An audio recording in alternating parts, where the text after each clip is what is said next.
Allahumma salli ala Muhammad wa ali Muhammad. Assalamu alaikum. Bismillah ar-Rahman ar-Rahim. Alhamdulillah Rabbil Alameen. Wa sallallahu ala Muhammad wa alihi tahirin. It's an honor to be able to share these next few days with you, brothers and sisters. And thank you for inviting me once again. It's always a pleasure to be here. The month of Muharram has approached once again, and the idea of the month, according to Islamic traditions, months testify against or for you in the hereafter. So Muharram will be embodied, your Muharram, how you underwent Muharram. It may be in a good way, it will be embodied in the hereafter. It may be in a negative way, where you will be scared of Muharram in the hereafter. So one has to be very careful how one spends these holy occasions, these holy dates. And God forbid, it shouldn't be something which is only confined to the dhahir, to the external aspect of things. It shouldn't just be a mere ceremony, a few symbols and a few common rituals, some cultural, some not cultural. Then the same things happen every year, and then one forgets about it, and there's no inner elevation during that period until the next year. God forbid this shouldn't happen. There should be some kind of batini, inner elevation during these dates, during these times, during these months. Otherwise, one is wasting one's time, wasting one's self. So moment to moment during these very holy days and periods, inshallah we can all benefit from it. Many verses of the Quran, I'm sure you've all heard of, the clauses such as Summun, Bukmun, Umyun, deaf, dumb, blind. And then sometimes the verse follows by saying Fahum la yarji'un, and sometimes it says Fahum la ya'qilun. So deaf, dumb and blind, they're not returning. Where are they not returning? Deaf, dumb and blind, they are not deliberating. Although I'm going to introduce a new translation or interpretation to that part in a minute. So it's not a physical disability. It's not a physical deafness. It's not a physical dumbness. It's not a physical blindness. That's definitely not the case. These are spiritual attributes where one becomes spiritually deaf, spiritually dumb, spiritually blind. That if at home, once you have these spiritual disabilities, you're not returning. فَهُمْ لَا يَرْجِعُونَ. This يَرْجِعُونَ, not returning where? Is it a physical place where you're not returning to? Or is it something a bit deeper than that? Or فَهُمْ لَا يَعْقِلُونَ. It's commonly translated as they're not deliberating. But all these people who are people of thought and thinking and professors and this, that and the other, they're thinking, they're rationalizing, they're intellectualizing. So what is this la yaqilun? One, the clause of la yaqilun is that they're not transcending the level of the aql. And that's a metaphysical realm of existence. The realm of the aql, it's a metaphysical realm. We have it in many traditions. Getting to that realm, you have to transcend. But as long as you're deaf, dumb and blind, la yaqilun, la yarji'un. Now, if we confine Muharram and these days and our lives in general to only the physical realm of existence, if we confine it to that and think that's it and there's nothing beyond, yes, then we become, God forbid, deaf, dumb and blind spiritually. And that's something we have to try and avoid according to explicit verses of the Holy Quran. In chapter 30, verse 7, يَعْلَمُونَ ظَاهِرًا مِنَ الْحَيَاةِ الدُّنْيَا. They know the zahir of the worldly life, the external dimension. They know that. وَهُمْ عَنِ الْآخِرَةِ هُمْ غَافِلُونَ. But in relation to the hereafter, they are ghafil, they are oblivious. Now here, in relation to the zahir, they know, because they're confining their lives to the zahir. But in relation to the akhirah, now akhirah is used in opposition to the zahir. So here, akhirat means the batin of the worldly life, the metaphysical dimensions of the worldly life. And that we have to transcend to. But that, most people are ghafil. And if you're ghafil, if you're heedless, if you're oblivious to the inner metaphysical, celestial dimensions of the worldly life, they're metaphysical though. If you're heedless in relation to it and you never make an effort to strive and get to it, la yarji'un, la yaqilun. You just limited yourself to the zahir and deaf, dumb and blind. That's not necessarily saying that you're going to go to hell. I'm not making that conclusion. But you haven't acquired anything useful. Your potential was much more. So here we have to make our effort to try and strive and transcend.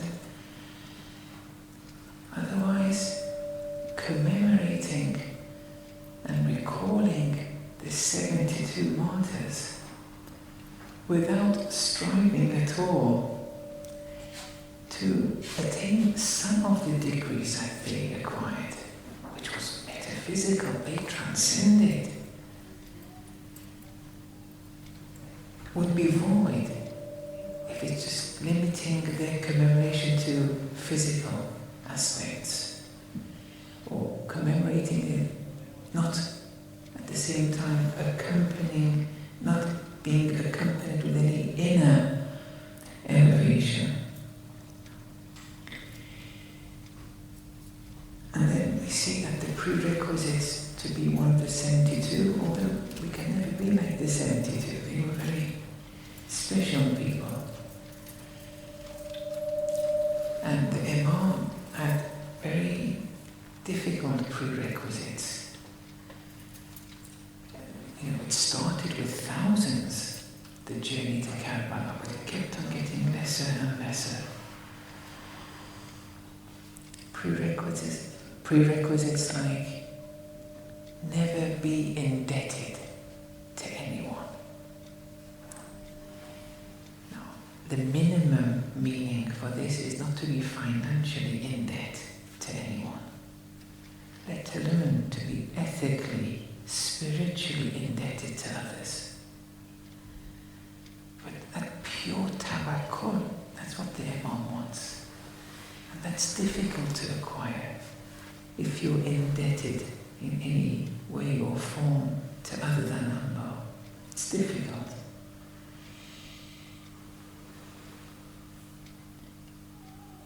So if one stays in this realm, confines oneself to this realm, the traditions describe such a person as one who is asleep. In the Holy Quran, there's a verse in chapter 30. It's verse number 23. وَمِنْ آيَاتِهِ مَنَامُكُمْ بِاللَّيْلِ وَالنَّهَارِ. It doesn't say بِاللَّيْلِ وَبِالنَّهَارِ. There's a reason. The preposition ba is not added here. It's a very delicate message the Quran is giving here. And of Allah's signs is your sleeping. Bil-layl, by night, and day. It doesn't say bil-layl, by night, wa bin-nahar, and by day. I'll just read one other verse that you're all familiar with, just to explain this point here. Ya ayyuhal ladhina amanu, ati'u Allah, obey Allah, wa ati'u Rasul. See, the first is ita'at of Allah, but then the word or the imperative ati'u is repeated, wa ati'u Rasul, because the nature, the essence of the ita'at of Allah is different to the ita'at of the Messenger of Allah. You can't compare the two. They're not horizontal to one another. One is original, one is dependent. So obey Allah and not and the Messenger. Obey Allah and the Messenger. No, obey Allah and obey the Messenger. Because the nature of the obeying is different here. The Quran wants you to be aware of that. But then when it comes to those in authority, وَأَتِيُوا الرَّسُولِ وَأُولِي الْأَمْرِ. It doesn't say وَأَتِيُوا أُولِي الْأَمْرِ. It says أَتِيُوا الرَّسُولِ وَأُولِي الْأَمْرِ. And those in authority obey the messenger, and because obeying the messenger and obeying those in authority, the 12 imams, they are essentially the same form of obedience. But ati'u Allah, then wa ati'u Rasul, because here the level, the form, the degree, the essence of obedience is different. Okay, that's just to explain this point. Here, amongst Allah's signs is your sleeping. Sorry to kind of delay this point a bit, and there's an important preliminary matter before we get to the main point. Of Allah's signs is your sleeping by night and day. I'm not sure if anyone's got the point already before I tell you what the point is. It doesn't say and by day. Why? Because this sleeping which happens At night, it's the same which is happening in the daytime. It's not a different kind of sleeping that the Quran wants to highlight, no. And that's why the preposition wasn't added. Like why ati'u was not added with the imams after the messenger. It's the same form of ita'ah. Here is the same form of sleeping. There are people who sleep at night and also they sleep during the day.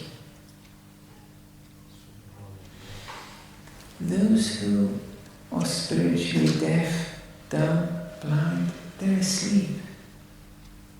It doesn't matter whether it's at night or it's during the day. It doesn't matter whether it's in their dreams at night or, which is 7 or 8 hours of sleeping, or if it's during the day for 70 years, 80, 100 years of their life. They're asleep. What does the Quran want to say here? What's the message? At least the Irfani message here. What does it mean to be asleep, even though you're physically awake? Why do the Urafah believe that there's no essential difference with him from this verse between the worldly life and one's actual sleeping? Why do they say that? And they get him from the verse which I just pointed out, chapter 30, verse 23. Because in your sleep, you become happy or sad, depending on what you're seeing when you're physically sleeping. Why do you become happy? Why do you become sad? Why do you become excited? Why do you become depressed? It's because you think that thing that you're seeing is real. And so you're attaching value to it when you're asleep. When you wake up, then you say, no, it was all imaginary. But when you were actually sleeping and seeing it, you thought it was real. And it led to certain things, either states of the mind or even physical signs.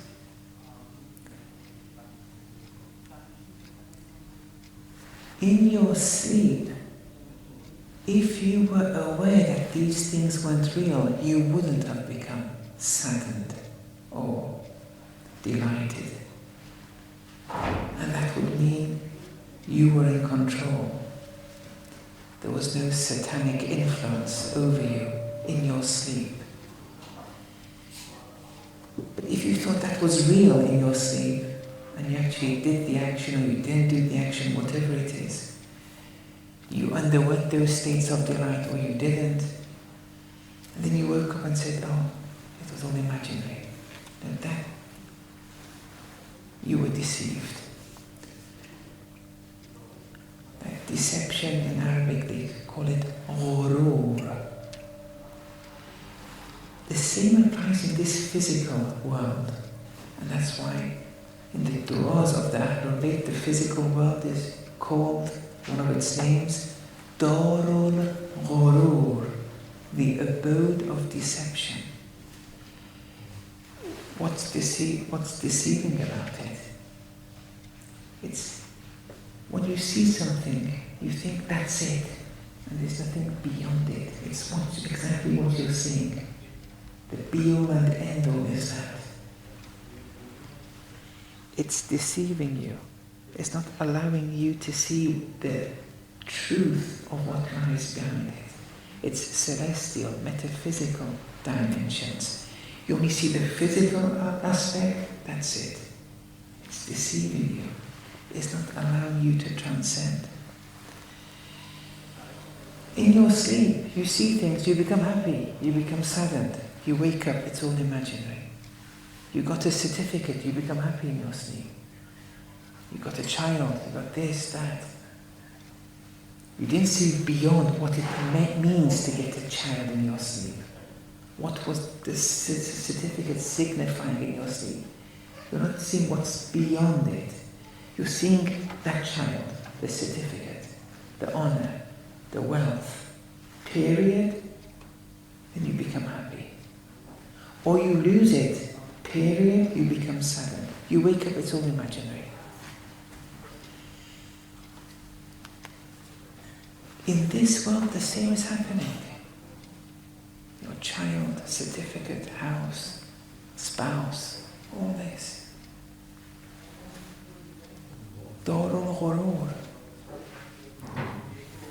Even in this physical world. In the same way that in your dreams, if you only see that image in your dream, and that's it, you don't go beyond, you don't pass beyond it, you're under satanic influence. In this physical world, the same is happening. So if you see these things in and of themselves, without passing on to the metaphysical dimension, what they're representing, the divine attributes that they're representing, it's all imaginary. And then when you die in Qiyamah, you see that all my worldly life, 100 years, was all a dream. All those 100 years in the worldly life, it was all a dream.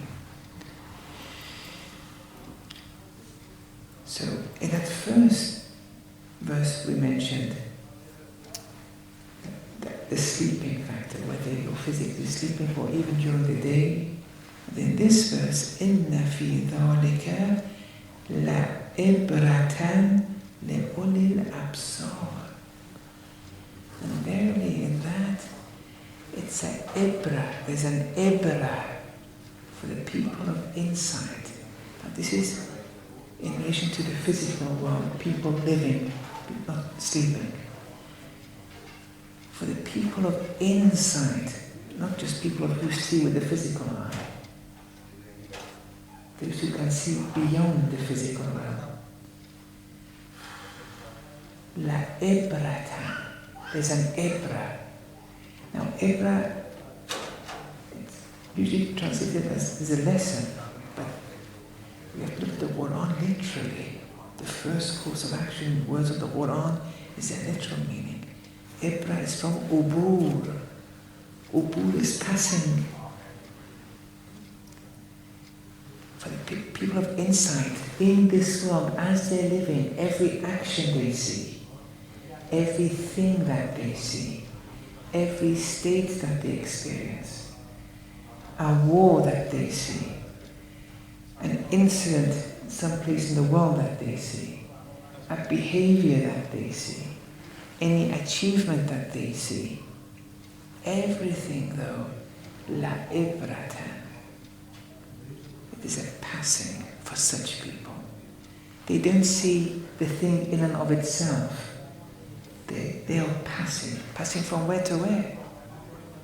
From the zahir to the batin. They're not heedless of the batin. And the same happens with dreams. When you see things in your dreams, instead of looking at those images as independent truths, you have to interpret what their inner message is. That the science of interpretation in Arabic is ta'abir, that also comes from ubur. You're passing from that image in your sleep to its metaphysical reality. You're not confining yourself to those images that you see in your sleep. If you do, it's all imaginary, deaf, dumb and blind. And the same applies in this physical realm. It's just like in sleep. Bil-layl wan-nahar, the verse said. Okay.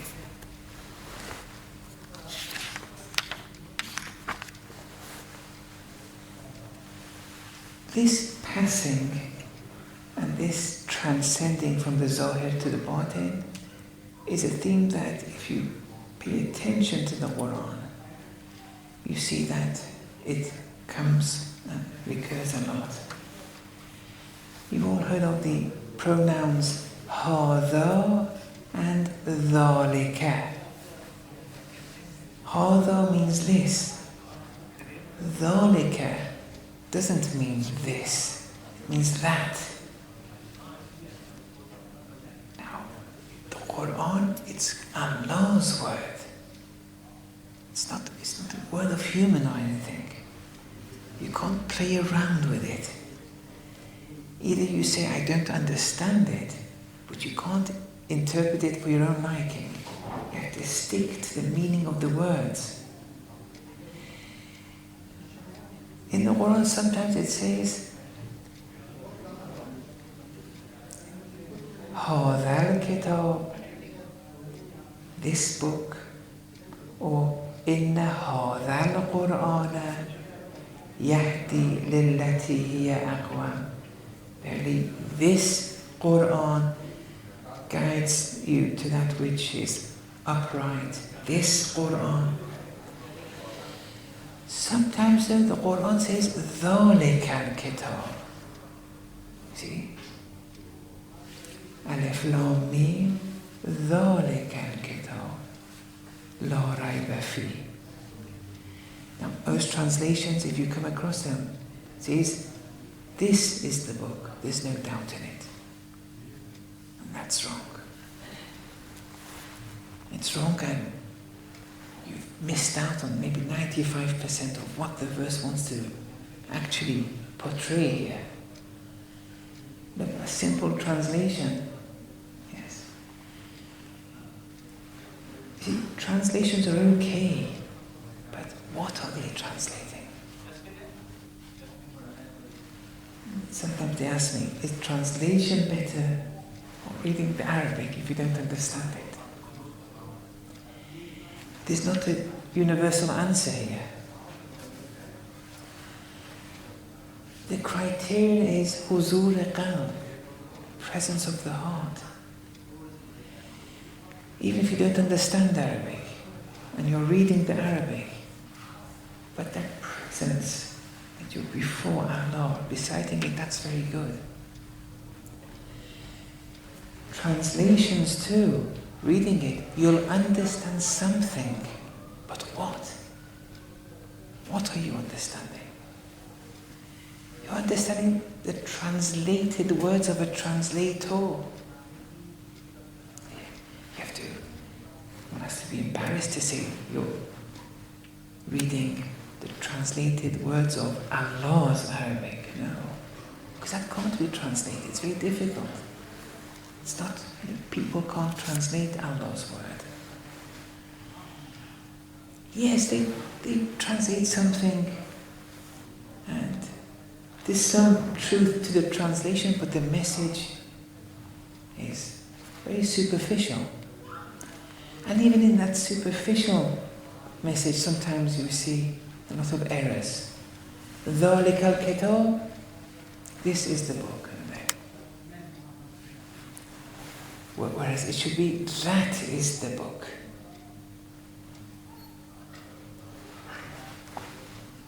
لَا رَيْبَ فِيهِ, there's no doubt in it. Well, we have this book, which is an Arabic physical book. That is this book. There's no doubt in it. Well, all those ambiguous verses, all those mutashabahat, it's explicit in the Quran. Actually, these very verses, يَهْدِي مَن يَشَاءُ وَيُضِلُّ مَن يَشَاءُ, these very verses guide some, misguide others. See? So, this is the book, there's no doubt. This Quran, this physical Quran, this Arabic Quran, there's no doubt. No. There are many ambiguous verses. It's not a correct statement. And that's the first ayah. 1 second. Surah Al-Baqarah. But it says, ذَلِكَ الْكِتَابُ لَا رَيْبَ فِيهِ, that is the book. There's no doubt in it. Yes, it's that book. That is that book. Not this worldly, physical Arabic book. It's the metaphysical, the mother of the book, of which this is just a manifestation of. But that, there is no doubt. Impossible. It's another reality. We'll speak about that maybe day 3 or day 4. But it's that book. That is our aim. We shouldn't suffice with this book. We want to attain to that book. We have to transcend. Sometimes the Quran says, ذَلِكُمُ that Allah, O people, O you, that Allah. Sometimes speaks of this Allah, هَذَا Rabbi. You see, even Tawheed. Sometimes the superficial Tawheed, very basic Tawheed where get to know Allah through creation. Which is okay, but it's superficial, it's step 1. It's not the goal. Sometimes people, that Allah, that's a deeper Tawheed. One has to appreciate this. In the Quran,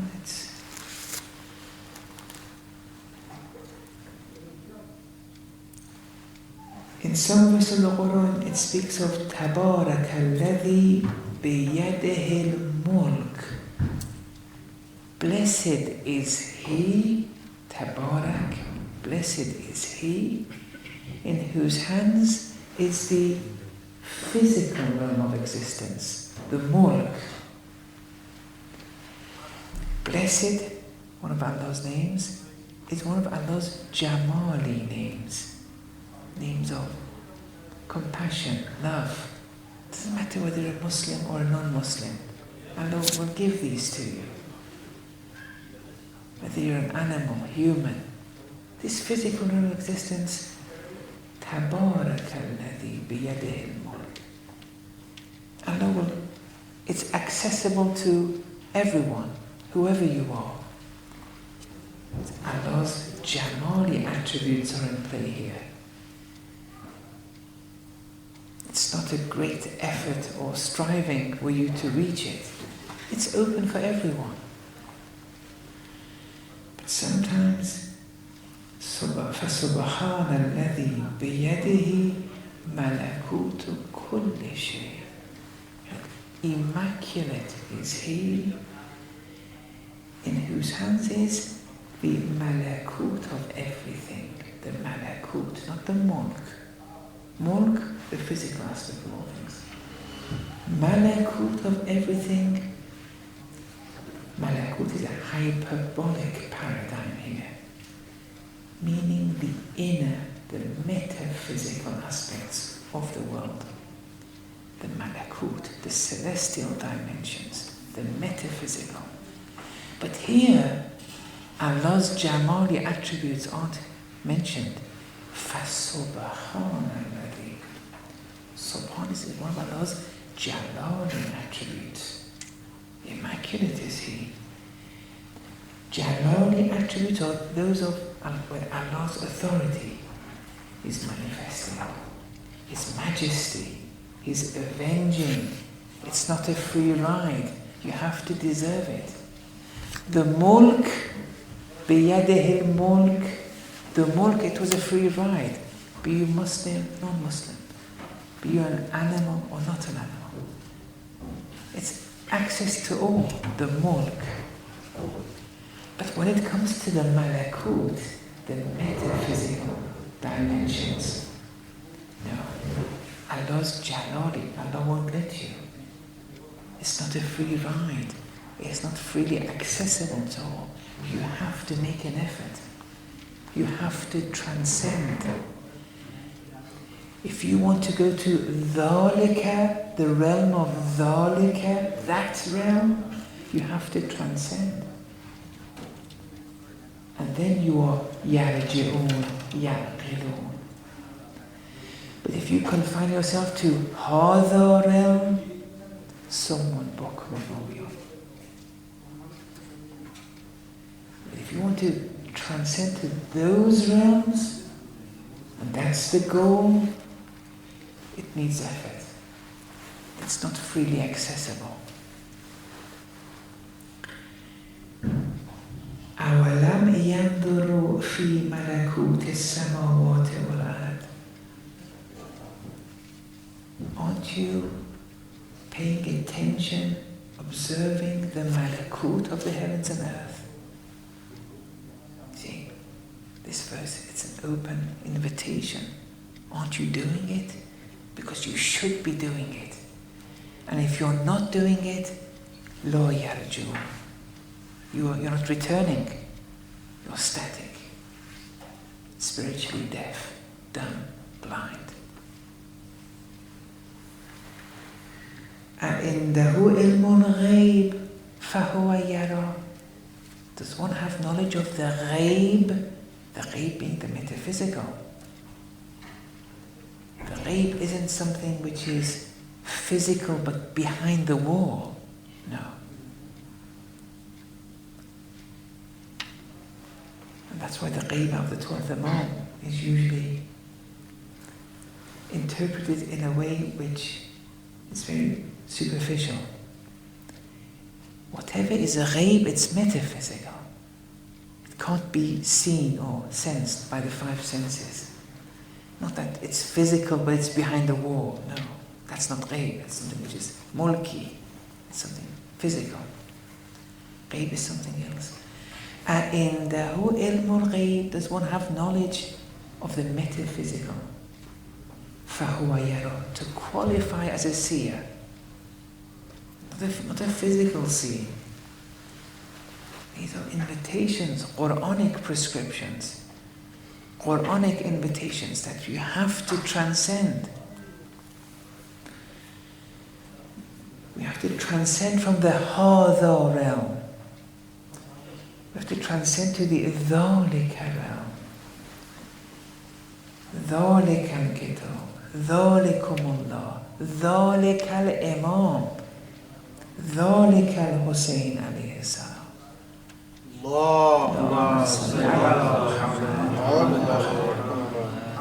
But if it's only hadha al-Husayn alayhi salam, it's a superficial journey. All these years, year after year, if it's going to just be confined to a hadha al-Husayn alayhi salam, it's a minimum. We're fooling ourselves. We have to travel beyond. And in the stories of the Holy Quran, these stories, there are a lot of metaphysical, batini meanings to them. And it's all about a story of the soul, mine and yours. The soul has to be elevated. And there's one particular story or narrative in the Holy Quran that's in relation to the Pharaoh. That story has only been looked at superficially, with the superficial message. The Urafa, namely Ibn Arabi, has looked at this story focusing on the words of the Quran and the messages he's acquired from it. Inshallah, I want to share with you. It's one page in his Futuhat, but this one page has a lot of meaning, a lot of messages. And then one has to compare that Pharaoh with ourselves. And also, in the story of Karbala, there's a particular narrative here too, that the story of Pharaoh will help us to unravel maybe. But it requires a lot of attention. Now, without a doubt, I'm sure most of you know that Ibn Arabi is a very controversial figure. And the controversy has been blown out of proportion. And he brings his logic in everything that he says. He's written a lot. Allama Tabatabai has said things about Ibn Arabi which are very extraordinary. For example, in Ibn Arabi's Fusus, one of his shorter books, Allama Tabatabai says that one encounters a lot of ma'arif here and there. But in his futuhat, he said that one is drowned in oceans of ma'arif. If only we understand. He was very submitting to Ibn Arabi. Imam Khomeini rahmatullah alayhi submitted to Ibn Arabi's works. You know, sometimes someone like me, who's only studied for a few years, if I come and say Ibn Arabi has this X, Y negative attribute, you people should never listen. You have to listen to the experts in the field. You're mocking yourselves if you listen to any Tom, Dick and Harry who claims a position in Islam but has only studied a few years. And by few I mean 5, 6, 7. Whereas people like Allama Tabatabai, Imam Khomeini, decades of intensive study, not the way seminarians study today. Seminarians today in Qom in Najaf, they're not studying. When you look at how they used to study, before in Qom and Najaf, the Hoseh had a number of books. There was no exam. There were a number of books. 95% dropout rate it had, because people couldn't tolerate those books. They would drop out. It was a survival of the fittest. It was a natural thing. It was at the heart of the Hoseh. So that only the strongest would become the true scholars. The others, they would drop out. And that's a good thing. Now, they can, without the clothing, go and teach and do, Quran. Many other, they can teach on a different level, but not on the pulpit. But today, they've brought all these exams and pass marks. You get 10 out of 20, you've passed. There's no dropout rate. It's now a 5% dropout rate. Everyone is coming in. Those books aren't taught anymore. Now I'm saying, Imam Khomeini, Allama Tabatabai, they were from that school. They were the strongest of the ulama, true ulama. They're submitting to Ibn Arabi. Imam Khomeini is saying he was Shia, but that doesn't matter whether he was Sunni or Shia. But they're submitting to him. Ayatollah Hassanzadeh Omoli, all his life he's just tried to explain what Ibn Arabi is saying for people like me and you. Imam Khomeini rarely goes against him, even when his view is not the same. I've only seen one instance of this. He doesn't say Ibn Arabi is wrong. He says that this is what Ibn Arabi says. Maybe this is another position, very polite. They don't go against Ibn Arabi. It's embarrassing today when people who haven't studied these fields, they go against, they blaspheme. But you be patient, it doesn't matter. The way of the Urafa was always patience. The way of Imam Hussein was always patience. People may not get the message, but we have to be patient.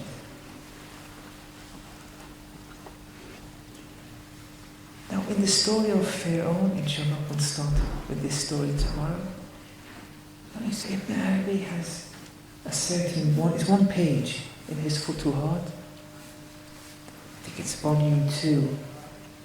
page 277, in the 4-volume Arabic versions or editions from Beirut. It's one page. But this one page has a lot of ma'arif. It's all in the Quran. He's just explaining what the Quran is saying. He's just hyper-literally interpreting what the Quran wants to tell us. And then you just see the conclusions that he brings, the benefits, the ethical, spiritual benefits that we can gain from these verses, the way he opens them up.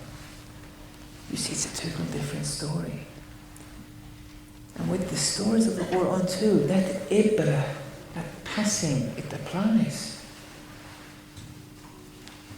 And we have to get to the batini messages of these stories. But if it's only a story, qua story, we've treated the Quran as a book of history. It can't be the case. See, confining to the physical realm. Well, inna fi dhalika la ibratan. It has to be an ibrah. You have to pass. You have to pass from this zahir to its batin. Inshallah, we'll continue with this tomorrow, inshallah. Wa sallallahu ala Muhammad wa ala alihi.